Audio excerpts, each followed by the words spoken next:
আসসালামু আলাইকুম দর্শক, আজকে আমি আটা এবং গুঁড়া দুধের গোলাপজাম তৈরি করে দেখাবো। নরম তুলতুলে এবং রসালো এই গোলাপজাম তৈরি করতে পারবেন খুব কম সময়ে। চলুন রেসিপিটি দেখে নিন। প্রথমে আমি নিয়ে নিচ্ছি হাফ কাপ পরিমাণ গুঁড়া দুধ, আর নিয়ে নিচ্ছি 1/4 কাপ পরিমাণ আটা, নর্মাল রুটি খাওয়ার আটা। যতটুকু গুঁড়া দুধ নিয়েছি তার অর্ধেক নিয়েছি আটা। 1/4 চা চামচ নিয়ে নিচ্ছি বেকিং পাউডার। আজকে বেকিং পাউডার দিয়ে মিষ্টিটা তৈরি করব। এখন এই শুকনো উপকরণগুলি হাত দিয়ে খুব ভালো মতো একসাথে মিশিয়ে নিচ্ছি। উপকরণগুলি শুকনো থাকতে একটু মিশিয়ে নিতে হবে, এতে করে মিষ্টিটা খুব ভালো হবে। মিশিয়ে নেওয়া হয়ে গেলে এর ভেতরে আমি দিয়ে দিচ্ছি 1 চা চামচ ঘি। ঘিটা একটু জমাট বাঁধা ছিল, এজন্য হাত দিয়ে একটু চাপ দিয়ে এরকম নরম করে নিয়ে এই শুকনো যে আটা এবং গুঁড়া দুধ আছে এই মিশ্রণের সাথে মিশিয়ে নিচ্ছি। আঙুল দিয়ে ঘষে ঘষে খুব ভালো মতো মিশিয়ে নিতে হবে। মিশিয়ে নেওয়াটা যত ভালো হবে বুঝতে হবে মিষ্টিটাও ততটা ভালো হবে। এখন ঘিয়ের পরিমাণটা সঠিক আছে কিনা কিছুটা মিশ্রণ হাত দিয়ে এইরকম চাপ দিলে যদি দলা পাকিয়ে যায় এবং চাপ দিলে আবারও ঝুরঝুরে হয়ে ভেঙে যায় তাহলে বুঝতে হবে ঠিক আছে। এখন একটা নর্মাল টেম্পারেচারের ডিম নিয়েছি। ফ্রিজের ডিম হলে আধা ঘন্টা আগে বের করে রাখবেন। কাঁটা চামচ দিয়ে ডিমটা একটু ফেটিয়ে নিচ্ছি। এখন এই ফেটানো ডিম দিয়ে আমি মিষ্টির ডোটা তৈরি করে নেব। অল্প অল্প করে ফেটানো ডিম নিব এবং একটা ডো মেখে নেব। পুরাটা ডিমের মিশ্রণটা একবারে দেব না, সেক্ষেত্রে অতিরিক্ত নরম হয়ে যাওয়ার সম্ভাবনা থাকে। যতটুক লাগবে ততটুক নিতে হবে। আমার শেষে প্রায় 1 চামচ মতো ডিমের মিশ্রণ বেঁচে গিয়েছিল।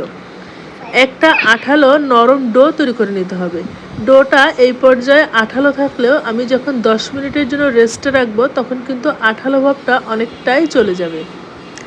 মিশিয়ে নেওয়া হয়ে গিয়েছে, লক্ষ্য করুন কতটা ঠিক হাতের সাথে লেগে আসছে। এখন আমি একটা ঢাকনা দিয়ে ঢেকে রেখে দিচ্ছি 10 মিনিটের জন্য। 10 মিনিট পর আমি হাতে তেল লাগিয়ে নিয়েছি এবং একটা চামচও তেল লাগিয়ে নিয়েছি। এই চামচ দিয়ে অল্প অল্প করে ডো নিয়ে আমি 2 হাতের তালু দিয়ে একটা মসৃণ মিষ্টির গোল বল তৈরি করে নিচ্ছি।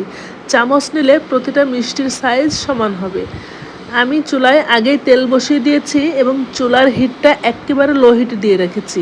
তেলটা কিন্তু গরম হয়নি, কারণ চুলার হিটটা একেবারে লো হিটে আছে। একটা একটা করে মিষ্টি নিচ্ছি এবং তৈরি করে দিয়ে দিচ্ছি। আপনারা চাইলে সবগুলো মিষ্টি একবারে তৈরি করে একটা প্লেটে রেখে একসাথে সবগুলো মিষ্টি দিয়ে দিতে পারেন। চুলার আঁচটা পুরোটা সময় লো হিটে রেখে আমি একটা একটা করে মিষ্টি দিয়ে দিচ্ছি।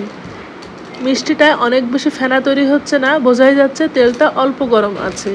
লক্ষ্য করুন মিষ্টিটা কিন্তু খুব দ্রুতই ফুলতে শুরু করছে এবং অল্প অল্প ফেনাও তৈরি হচ্ছে।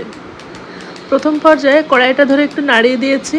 এরপর যখন মিষ্টিগুলো ফুলে এরকম তেলের উপর ভেসে উঠেছে তখন চামচ দিয়ে একটু করে আলতো করে নেড়ে দিচ্ছি। মিষ্টির গায়ে সামান্য কালার এলে আমি চামচ দিয়ে অনবরত নাড়তে চাড়তে থাকবো, তা না হলে মিষ্টির এক সাইডে কালার আসবে, অন্য সাইডে কালার আসবে না।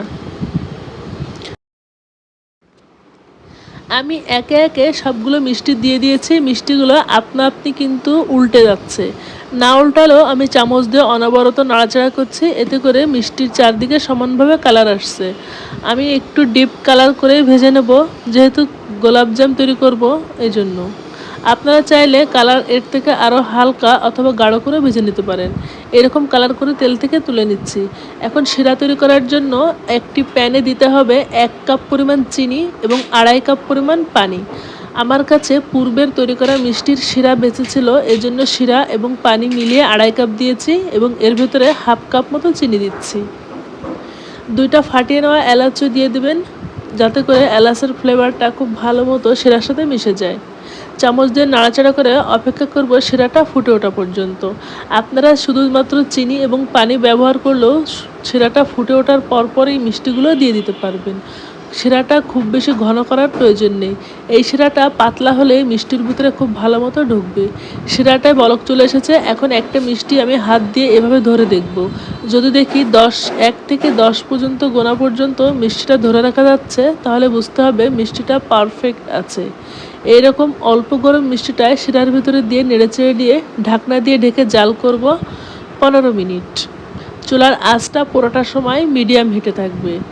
মিডিয়াম টু হাই হিটে এই মিষ্টিটা জাল করতে হবে 15 মিনিট। মাঝে একবার ঢাকনা তুলে দেখে নিচ্ছি, মিষ্টিটা কিন্তু অনেক বড় হয়ে গিয়েছে এবং শিরাটাও খুব ভালো মতো চুষে নিয়েছে। এই মিষ্টিটা পাতলা শিরার ভেতরে এইভাবে জাল করতে হবে 15 মিনিট। এরপর চুলাটা নিভিয়ে রাখতে হবে এবং মিষ্টিটা পুরোপুরি ঠান্ডা হওয়া পর্যন্ত অপেক্ষা করতে হবে। ঠান্ডা হলে পরিবেশন করতে হবে।